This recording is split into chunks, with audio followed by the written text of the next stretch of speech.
Copa আমেরিকার ফাইনালে ইনজুরিতে পড়ার পর থেকে মাঠের বাইরেই ছিলেন আর্জেন্টাইন সুপারস্টার লিওনেল মেসি, যে কারণে ক্লাব ফুটবলের ভরা মৌসুমেও মেসি ম্যাজিক দেখতে পাচ্ছে না ফুটবল ভক্তরা। পাশাপাশি মেসি ফ্যানদের মাঝে জন্ম নিয়েছিল উদ্বেগ, কবে ফিরছেন মেসি। এবার জানা গেল অ্যালেমটেনের মাঠে ফেরার সম্ভাব্য তারিখ, জানিয়েছেন খোদ মেসির মিয়ামি বস টাটা ডি মার্টিনো। ৪৫ দিন পর ফুটবল মাঠে অনুশীলনে ফিরেছেন মেসি। ইন্টার মিয়ামির হয়ে অনুশীলন করতে দেখা গেছে তাকে। তাই তো দীর্ঘদিন পর মেসিকে দেখতে ভিড় জমিয়েছিলেন মিয়ামি সমর্থকরা।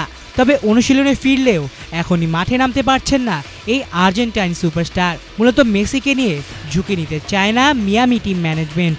যত সময় দরকার তত সময় দেয়া হবে তাকে। অন্তত ২ সপ্তাহ মাঠের বাইরে থাকতে হবে, তারপরই খেলায় ফিরতে পারবেন তিনি। তার মাঠে ফেরার সম্ভাব্য তারিখ ১৪ সেপ্টেম্বর, এমনটাই জানিয়েছেন টাটা ডি মার্টিনো। ১৫ জুলাই কোপার ফাইনালে কলম্বিয়ার বিপক্ষে প্রথমার্ধে চোট পান মেসি। সেই অবস্থাতেই দ্বিতীয়ার্ধে খেলতে নেমেছিলেন, কিন্তু ৬৪ মিনিটের মাথায় দ্বিতীয়বার ডান পায়ের গোড়ালিতে চোট পাওয়ার পরে আর খেলতে পারেননি। উঠে যেতে হয় তাকে। বেঞ্চে বসে কান্নায় ভেঙে পড়েছিলেন। হয়তো হারের হতাশাও গ্রাস করছিল। তবে শেষ পর্যন্ত মেসির মুখে ফোটে হাসি।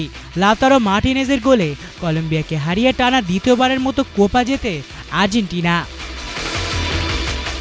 সেপ্টেম্বরে বিশ্বকাপের বাছাই পর্বে ২টি খেলা রয়েছে আর্জেন্টিনার, সেখানে খেলতে পারবেন না মেসি।